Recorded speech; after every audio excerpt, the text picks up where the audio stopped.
Hello everyone, welcome to the greenhouse. It's Danny. I hope this video finds you guys well today. Today I want to talk to you guys about LC Rustic Spots.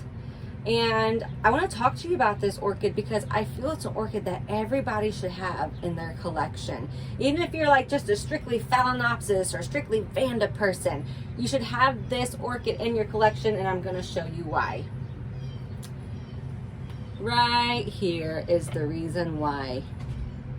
Look at that beautiful bloom. The colors, the spots, that lip. When I saw her picture online, I knew I had to have one in my collection.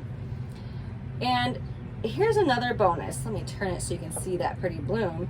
Here's another bonus. It's a very easy orchid. It's one of the easiest orchids I have in my greenhouse.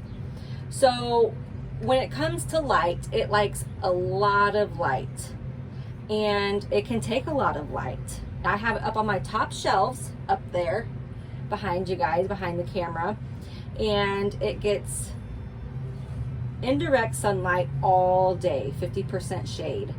And you can see the purple spotting that happens when this orchid gets a lot of sunlight. It starts getting purple spotting on these sheaths right here, and even on the back of the leaves, the front of the leaves, which I think is also kind of cool. Adds to the name Rustic Spots, you know. So it likes a lot of light, it likes its heat, it thrives in this greenhouse when it's 90+ degrees. It loves it. Now, something else that makes this orchid really, really easy is it's not picky about its preferred potting media. So it has all pebbles, it's small pebbles all the way down, and just an itty bitty top layer of moss for any new roots that are coming out of new growth there. But the rest of it is just very small pebbles. So this would also be a great orchid to mount or put, I don't know, in a basket. It's a great orchid. Now, I do water it. It is a thirsty orchid. Probably because I have it in all pebbles, but it is thirsty. And so I do water it every other day.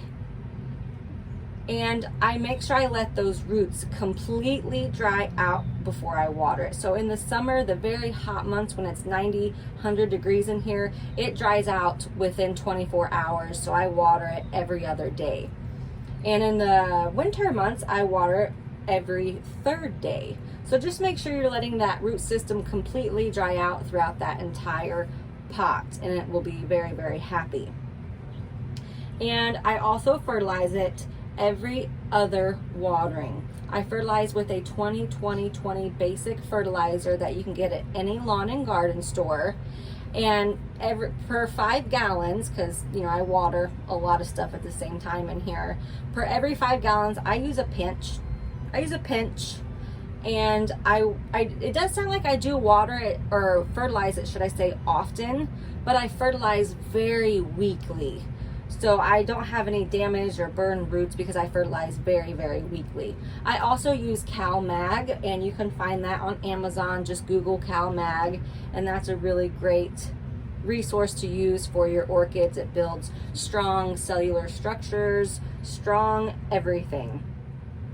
So when it comes to LC Rustic Spots, give it a go. You can see that they don't have to get very large to be blooming size. I've had this for over a year, and this is its 1, 2, 3, 4, 5, 6, 7. 7th blooming for me.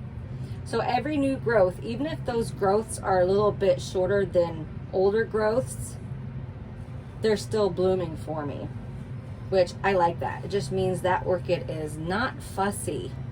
So go out and get yourself an LC Rustic Spots. You will not be disappointed. And if you have any questions about the care for it, leave me a comment below. And happy growing, everybody. Stay safe. Until next time.